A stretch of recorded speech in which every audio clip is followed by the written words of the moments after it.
الشيطان الرجيم بسم الله الرحمن الرحيم إن تجتنبوا كبائر ما تنهون عنه نكفر عنكم سيئاتكم وندخلكم مدخلا كريما.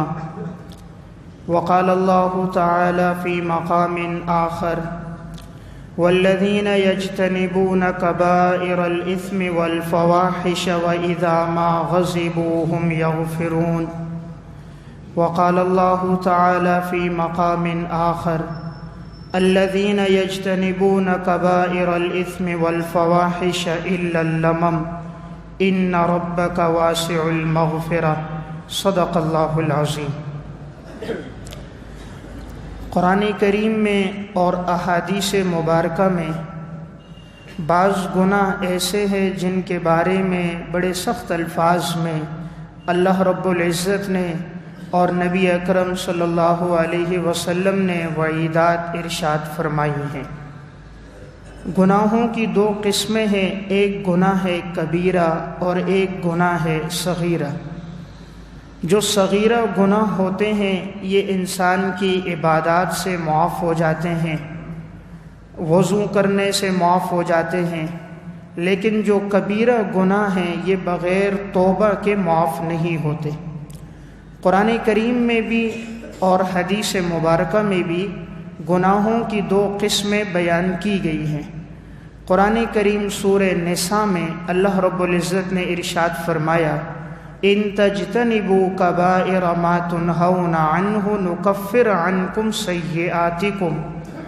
اگر تم لوگ بڑے گناہوں سے اپنے آپ کو بچاؤ گے جس سے تمہیں روکا گیا ہے تو ہم تمہارے چھوٹے گناہوں کو مٹا دیں گے. وندخلکم مدخلا کریما، اور ہم تمہیں عزت کی جگہ میں داخل کریں گے. مراد جنت ہے. دوسری آیت میں بھی اللہ رب العزت نے ایک اور مقام پہ فرمایا والذین یجتنبون کبائر الاسم والفواحش واذا ما غضبوا هم یغفرون.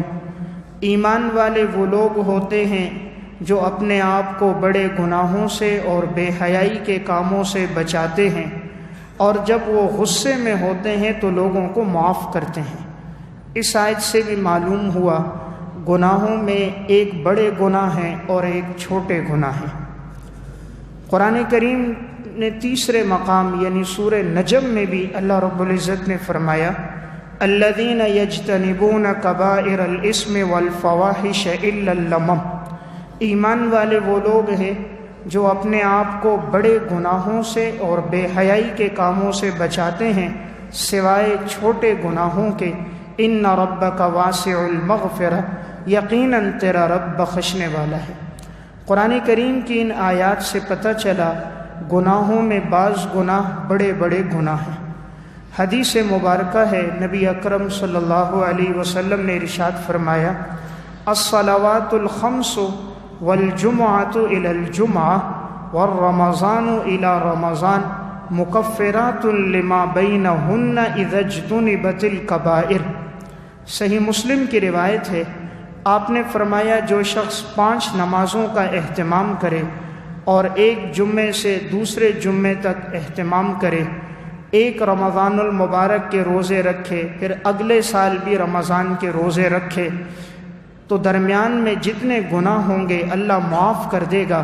لیکن شرط یہ ہے کہ اذا اجتنب الکبائر، جب وہ بڑے بڑے گناہوں سے بچے گا. یعنی آپ صلی اللہ علیہ وسلم نے فرمایا کہ 5 نمازوں کا کوئی اہتمام کرے تو درمیان کے سارے گناہ معاف ہوں گے. ایک جمعے کی نماز پڑھے پھر آئندہ جمعے کی نماز پڑھے، اللہ اس کے گناہ مٹا دے گا. لیکن شرط یہ لگائی جب وہ بڑے گناہوں سے اپنے آپ کو بچائے گا. اس سے معلوم ہوا اگر وہ بڑے گناہوں سے نہیں بچتا تو اس کے یہ صغائر کی معافی نہیں ہوگی. اور یہ بھی معلوم ہوا کہ گناہوں کی دو قسمیں ہیں، بعض گناہ بڑے ہیں اور بعض گناہ چھوٹے ہیں. اب گناہوں میں سب سے بڑا گناہ کون سا ہے؟ وہ نمبر 1 ہے الشرک باللہ، اللہ کے ساتھ کسی کو شریک ٹھہرانا. یہ گناہوں میں سب سے بڑا گناہ ہے. قرآن کریم میں اللہ رب العزت نے ارشاد فرمایا ان اللہ لا یغفر ان یشرک بہ ویغفر ما دون ذلک لمن یشاء، یقیناً اللہ تعالیٰ معاف کرتا ہے شرک کے علاوہ تمام گناہوں کو، لیکن شرک کے گناہ کو اللہ معاف نہیں کرتا۔ دوسرے مقام پر اللہ رب العزت نے فرمایا سورہ لقمان میں، ان الشرک لظلم عظیم، شرک کرنا یقیناً بہت بڑا ظلم ہے۔ سورہ مائدہ میں فرمایا، انہ من یشرک باللہ فقد حرم اللہ علیہ الجنہ ومأواہ النار، جو شخص اللہ کے ساتھ کسی کو شریک ٹھہرائے گا اس پر جنت حرام ہے اور اس کا ٹھکانہ جہنم ہے۔ قرآن کریم کی نصوص سے پتہ چلا گناہوں میں سب سے بڑا گناہ ہے اللہ کے ساتھ کسی کو شریک ٹھہرانا۔ اللہ کو مشرک مانتا تھا، مشرکین مکہ اللہ کو مانتے تھے لیکن اللہ کو ایک نہیں مانتے تھے۔ قرآن کریم میں اللہ رب العزت فرماتے ہیں، وَلَئِن سَأَلْتَهُم مَّنْ خَلَقَ السَّمَاوَاتِ وَالْأَرْضَ لَيَقُولُنَّ اللَّهُ، اگر آپ ان سے پوچھو زمین آسمان کو کس نے بنایا تو یہ کہیں گے اللہ نے بنایا۔ تو مشرکین مکہ اللہ کو مانتے تھے لیکن اللہ کو ایک نہیں مانتے تھے، توحید نہیں تھی، وہ اللہ کے ساتھ اوروں کو شریک ٹھہراتے تھے۔ اللہ کو ماننا الگ چیز ہے، اللہ کو ایک ماننا الگ چیز ہے۔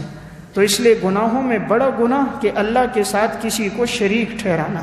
اس لیے قرآن کریم میں الہکم الہ واحد، تمہارا معبود ایک اللہ ہے۔ اللہ لا الہ الا هو الحی القیوم، اللہ کے علاوہ کوئی معبود نہیں ہے، وہ اللہ اکیلا ہے، تنہا ہے۔ رسول اللہ صلی اللہ علیہ وسلم نے ارشاد فرمایا، الا انبئکم باکبر الکبائر، کیا میں تمہیں گناہوں میں سب سے بڑا گناہ نہ بتاؤں؟ صحابہ اکرام نے فرمایا، قالوا بلا یا رسول اللہ، اے اللہ کے رسول ہمیں ضرور بتائیے گناہوں میں سب سے بڑا گناہ کون سا ہے؟ آپ صلی اللہ علیہ وسلم نے فرمایا، الاشراک باللہ، اللہ کے ساتھ کسی کو شریک ٹھہرانا۔ دوسری روایت میں رسول اللہ صلی اللہ علیہ وسلم نے فرمایا، اجتنبوا السبع الموبقات، 7 ان گناہوں سے بچو جو انسان کو ہلاک کر دینے والے ہیں۔ ان گناہوں میں سب سے پہلے جس کا ذکر ہے وہ شرک ہے۔ اس لیے انسان اپنے آپ کو شرک سے بچائے، اللہ کو ایک ماننا ہے اور نظر و نیاز عبادت صرف اللہ کے لیے۔ ہر انسان جب سورہ فاتحہ پڑھتا ہے تو اس میں ہے ایاک نعبد، اے اللہ ہم تیری ہی عبادت کرتے ہیں، ہم تیری ہی عبادت کرتے ہیں، یعنی عبادت میں تیرے ساتھ کسی کو شریک نہیں ٹھہراتے۔ وَإِيَّاكَ نَسْتَعِينُ، اے اللہ ہم تجھ ہی سے مدد طلب کرتے ہیں۔ اس لیے مومن پر جب بھی کوئی مشکل آتی ہے وہ اللہ سے مانگتا ہے۔ اس لیے غیر اللہ کے لیے نظر ماننا یہ شرک ہے۔ بعض لوگ نادانی میں کسی اللہ والے کے لیے، کسی بزرگ کے لیے نظر مانتے ہیں کہ میں یہ گائیں، یہ بیل ذبح کر رہا ہوں فلاں کے نام پر، یہ شرک ہے۔ اللہ کے نام پر ذبح کریں گے، اس کا ثواب جس کو انسان بخشنا چاہے، جس کو ایصال ثواب کرنا چاہے وہ جائز ہے، لیکن غیر اللہ کے نام پر ذبح نہیں کریں گے۔ ذبح صرف اللہ کے نام پر جانور ہوگا۔ اللہ کے نام کے علاوہ نظر و نیاز ماننا، اللہ کے نام کے علاوہ کسی کے لیے عبادت کرنا، کسی کو سجدہ کرنا، شریعت میں اس کی اجازت نہیں ہے۔ اس لیے انسان شرک کے گناہ سے اپنے آپ کو بچائے، یہ گناہوں میں بڑا گناہ ہے۔ حضرت بلال حبشی رضی اللہ تعالیٰ عنہ، علامہ ابن اسیر جزری نے اسد الغابہ میں نقل کیا، جب مشرکین مکہ ان پر ظلم کرتے تھے، یہاں تک کہ ان کے گلے میں رسی ڈال کر انہیں گھسیٹا جاتا تھا، تو اس وقت ان کی زبان پر ایک ہی لفظ تھا، احد احد، اللہ ایک ہے، اللہ ایک ہے، یعنی اللہ کے ساتھ کوئی شریک نہیں۔ توحید کی دعوت تھی، توحید دل کے اندر تھی۔ اس سے معلوم ہوا یہ گناہوں میں بڑا گناہ ہے، اس لیے انسان اس گناہ سے اپنے آپ کو